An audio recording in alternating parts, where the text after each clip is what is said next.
In 1700, the Mughal Empire produced roughly 25% of the world's entire economic output, more than all of Europe combined. Its emperor controlled more people, more land, and more wealth than any ruler alive. 50 years later, the empire was fragments. The man who presided over that collapse had spent those 50 years trying to make it perfect. The Mughal Empire at its height was one of the most extraordinary administrative achievements in history.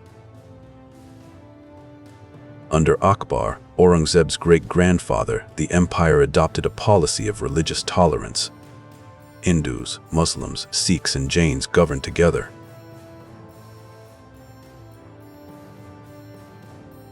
It was not idealistic. It was practical. A Muslim dynasty ruling a largely Hindu population could only survive through inclusion.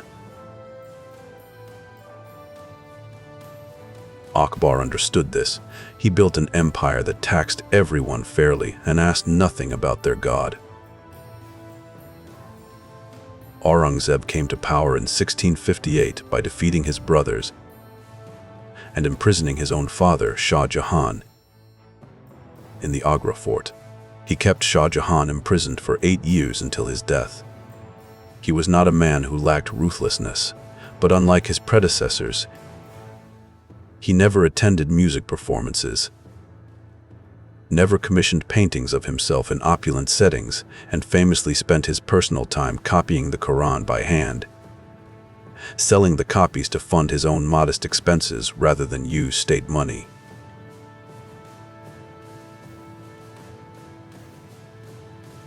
He was the wealthiest ruler on earth who lived like an ascetic.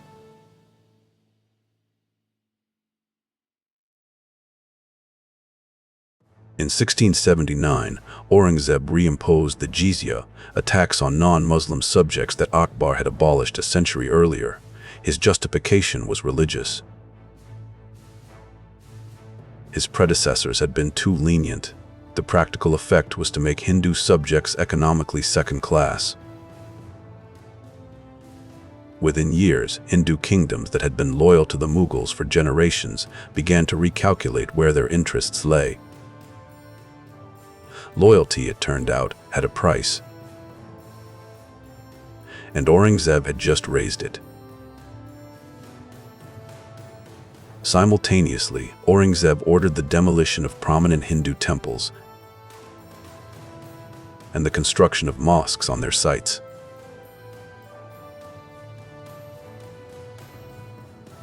The most famous was the Kashi Vishwanath Temple in Varanasi, one of the holiest sites in Hinduism, demolished and replaced with a mosque. For Hindu subjects, this was not a tax. It was an attack on identity. And identity, once attacked, does not negotiate.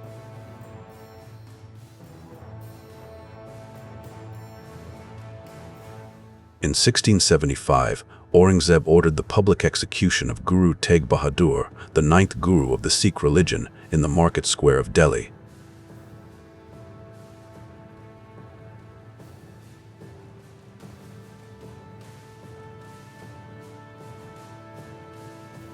The Guru had refused to convert to Islam.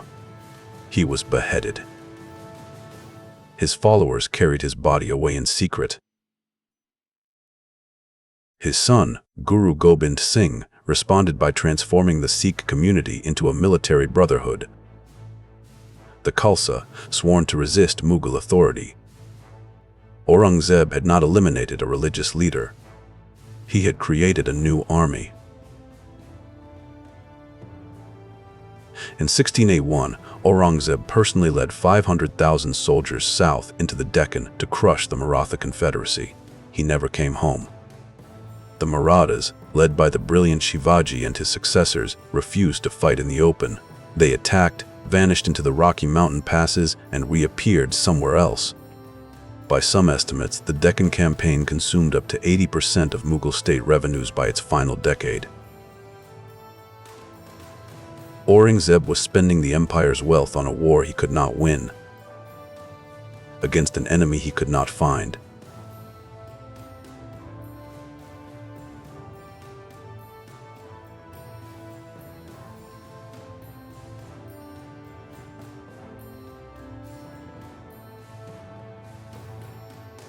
Every year of the Deccan War required more money than it produced. Aurangzeb stripped the provincial treasuries. The mansabdars, the local administrators who collected taxes, maintained order and held the empire together, stopped receiving regular payments. When administrators stop being paid, they stop administering. When they stop administering, they start governing for themselves. By the time Aurangzeb died, the Mughal Empire on paper was at its greatest territorial extent. In practice, it had already stopped functioning. Aurangzeb died in 1707 at the age of 88, still camped in the Deccan. He had not returned to Delhi in 26 years. He is reported to have written in his final letter, "I know not who I am, where I shall go, or what will happen to this sinner full of sins. I have committed tremendous mistakes. I do not know what punishment awaits me." These are not the words of a man who believed he had succeeded. Within 12 years of his death, the empire had fractured into more than 20 competing successor states.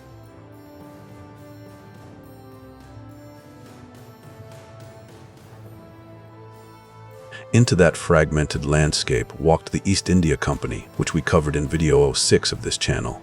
It had been trading in India for a century. Now, for the first time, there was no Mughal authority strong enough to regulate it. The Mughal Empire did not fall to a foreign invader.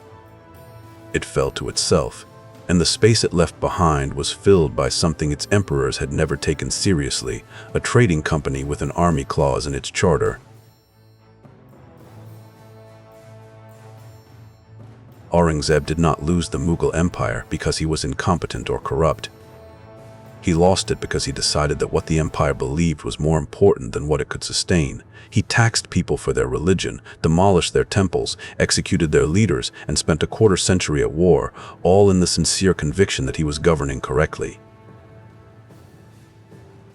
He died in a tent in the Deccan, wondering if he had been wrong.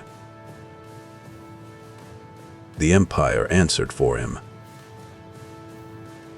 Aurangzeb governed according to his beliefs. He was not corrupt, not lazy, not indifferent. He believed he was right. The question historians still argue about is whether a ruler who destroys what he governs in the name of principle is a zealot or a man of conviction. And the second question, who bears more responsibility for what happened to India, the emperor who fractured it, or the company that arrived to fill the pieces?